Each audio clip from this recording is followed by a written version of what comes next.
वीरदेव सिंह बघेल चरणों में गिर गया और कहा भगवान दास को शरण में ले लो। ये पिछले संस्कारी हंस होते थे, कितनी पोस्ट पर हो और कितने ही बुराई करता हो, परमात्मा की ज्ञान सुनते ही समर्पित हो जाता है। पिछले ही जब तब से होते हैं पूर्ण हंस मुराद। और परमात्मा ने कहा ठीक है बेटा, नाम दूंगा आपको। परमात्मा 3 सतिथि में नाम दिया करते थे, 3 बार में। प्रथम बार में ये 5 नाम देते थे, जो दास आपको प्रथम बार देता है। अब ये 7 देने हैं। उस समय केवल 5 ही का आदेश था सबको।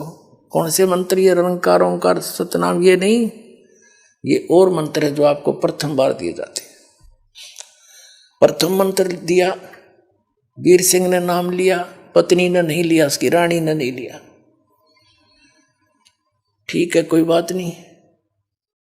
प्रथम मंत्र पुण्यात्मा इसलिए दिया जाता है कि आप जी की श्रद्धा देखी जाती है, और इससे कुछ आप सच्चे दिल से भक्ति करोगे, आपके संसारिक सुख होने शुरू हो जाएंगे। ये इतना गजब का मंत्र है, अनमोल मंत्र है। और दुख आपके निवारण होने लगे तो आपके नोचेगी भगवान सचमुच यही है। अब वीरदेव सिंह बघेल का कोई दुखता था को नहीं, राजा था है, और खूब ठाठ थे, कभी मंत्र करा कभी ना करा। शुरू में तो ऐसे बने है ये बात। अब परमात्मा ने कहा फिर दूसरी बार आऊंगा तब बेटा तेरी भक्ति देखकर तुझे सतनाम दूंगा 2 अक्षर का। अब वीर सिंह बघेल ने सोची ठीक है दे देंगे गुरुजी जब देंगे, क्योंकि उसने कोई लगन नहीं थी। शुरुआत में ऐसा ही होता सबके साथ। अब परमात्मा गए, महीने 2 महीने 4 महीने 6 महीने के बाद फिर दोबारा उसके पास। राजा ने तैयारी कर रखी, कहाँ शिकार खेलने जाने की। सब तैयारी करके कति तैयार बैठे थे, घोड़े गाड़े तैयार कर रखे, सब सेना तैयार थी।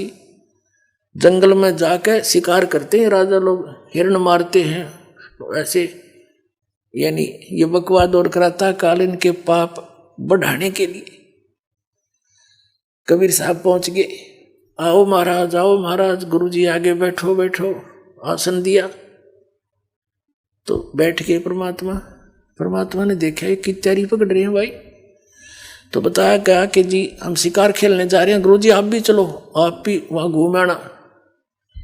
परमात्मा बोले ना भाई, ऐसी गलती कराया करें हैं, शिकार खेलने जाया करें कि जीवन सा करते हैं। बोला ना जी ये तो शौक है, हमारी हॉबी है, आप भी चलो। परमात्मा ने सोचा बताइए के कर समझाओ इनको। कबीर साहब कहने लगे भाई देखो मैं चल पड़ूंगा, लेकिन तुम्हें कोई मर्ग मिलेगा नहीं, कोई प्राणी नहीं मार सकोगे तुम। नो बोला जी, वीर सिंह कहता नहीं जी वो तो बहुत मर्ग फिरते हैं, बहुत हिरण घूमते रहते हैं, और ऐसी कोई बात नहीं। परमात्मा बोले चलते। मालिक भी बैठा लिए घोड़े पे, चले गए। वहां पड़ाव ला लिया उन्होंने। अब शिकार खेलने के लिए चल पड़े। कबीर साहब को भी बैठा रखा घोड़े पे। कबीर साहब जाना था उनके साथ साथ, उनका पड़ाव अलग था। वहां रहे कुछ सैनिक छोड़ रखे थे, 10-20 लांगरी लुंगरी रोटी राटी बना लो, हम करके आते हैं शहर से पट्टा। तो 12 बज गए दिन के, सुबह निकले थे 6 बजे, थोड़ा बहुत नाश्ता करके। रात के दिन के 12 बज गए, 1 बज गया, कोई मर्ग दिखाई नहीं दिया हिरण। अब वो और गहरे चले गए, दूर दूर देखो कहाँ मिलेगा। राजा शिकार खेलने जावे और यानी शिकार नहीं करे तो अपनी वो इंसल्ट मानता है। तब परमात्मा ने क्या करा, एक हिरण बनाया, अपनी शक्ति से भेजा, और वो हिरण दिखाई दिया चारों तरफ सैनिक राजा साथ में। तो उस नरेश ने कहा अपने सैनिकों से कि इतनी देर में एक मृग दिखाई दिया है, और ये जिसके पास से चला गया उससे ले लूंगा, उसकी खैर नहीं है, ये जाना नहीं चाहिए।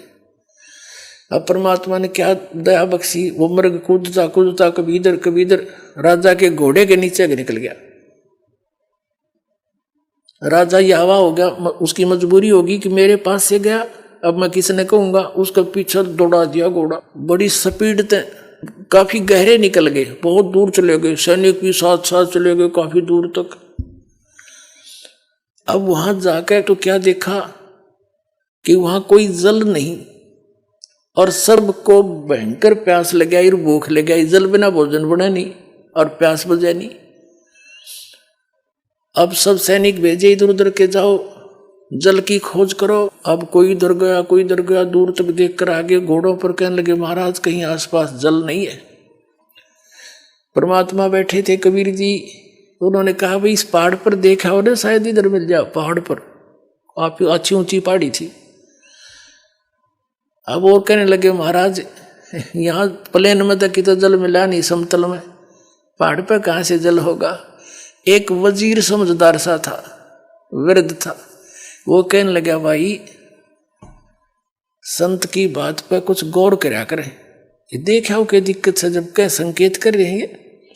तो 2-3 घोड़े पर ऐसे घूमते घूमते शिखर पर पहुंचे। बहुत बड़ा क्षेत्र हुआ, ऊपर प्लेन, एक सरोवर बीच में, सुंदर जल का, निर्मल जल, स्वच्छ और मीठा, और सुंदर बाग लाग रहा, सेब संतरे अंगूर काजू किशमिश के हर तरह की लद पद हो रहे।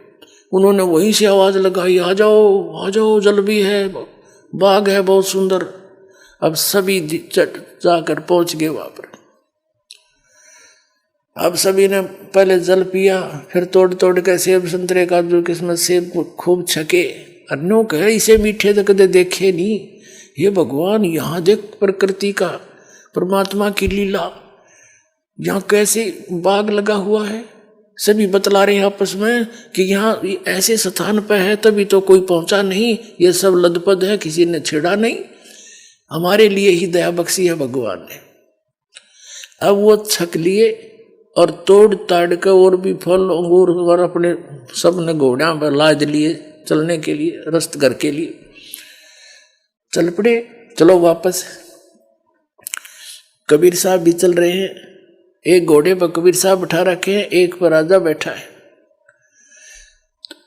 एक थोड़ी सी दूर जाकर के राजा कहता है हे गुरुदेव, देखो परमात्मा की कैसी लीला, इस पहाड़ के ऊपर बगीचा और कैसा बाग, कैसी मेवा, कैसा सुंदर जल। देखो पीछे देखा, सैनिक भी देखने लगे, राजा देख रहा था, वहां कुछ भी को नहीं, सूखे पत्थर पड़े। एकदम सारे वापस खड़े हो गए, वहां घूमा धक्के खाओ, कहाँ गया वो जल कहाँ गया, वो मेवा कहाँ गई। परमात्मा बोले जहां से आई थी वहां गई भाई।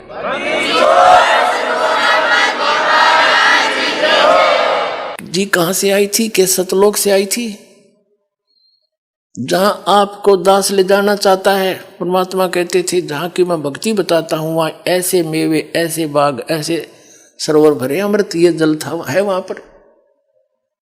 और वो सारे वापस आ गए। जब घनी सी ध्यान में ना आती शुरू में ये बातें, और लीला न्यारी देखी, घर आकर राजा ने अपनी पत्नी से बताया, हो वास्तव मर गए होते हम, तरफ तरफ कर मरते सारे। और सतगुरु ने ऐसी दया बख्शी अपनी लीला से, वहां बाग लगा दिए, फल छक कर आ रही, वो तोड़ के ला रहे, वहां रख दिए बोरे के बोरे ठाठा का, ये थे वहां पर। हर मुड़कर देखा वहां कुछ नहीं पाया। ऐसे ऐसे हमारे भगवान, अब गुरु जी ऐसे शक्तिशाली है, ऐसे चमत्कारी है। रानी ने भी नाम ले लिया, उसको फिर थोड़ी सी दृढ़ता हुई। परमात्मा बोला अब प्रथम नाम ले तू, अब तेरी थोड़ी बहुत बुद्धि लगेगी भक्ति में, अभी तू तो बकवाद कर रहा था, तेरा नाम खंडित है। अब दोबारा नए सिरे से प्रथम मंत्र दिया।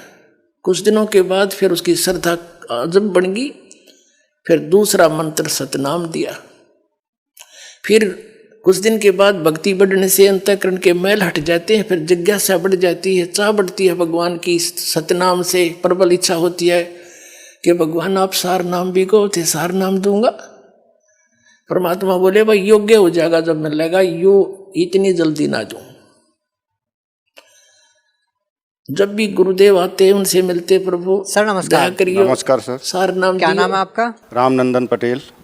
सर कहाँ से आए आप? मैं मूलतः रहने वाला बनारस का हूं, लेकिन जबलपुर में मध्य प्रदेश में सर्विस करता हूं शिक्षा विभाग में, और जबलपुर में रह रहा हूं। हमको सर पहले तो हमारी पोस्टर ग्रंथि बढ़ी हुई थी शरीर की, और उसमें से जो है हमें रात भर हमको बाथरूम जाना पड़ता था, नींद नहीं आती थी, जिसके कारण मुझे ब्लड प्रेशर की बीमारी हो गई। और ब्लड प्रेशर बीमारी होने के साथ साथ एक दिन ब्लड प्रेशर इतना हाई हुआ कि मुझे पैरालाइज की शिकायत हो गई, और ये मेरा लेफ्ट साइड जो था वो जो है बिल्कुल शून्य होने लगा। और तब मुझे पता चला कि मुझे कुछ हो रहा है और मैं ये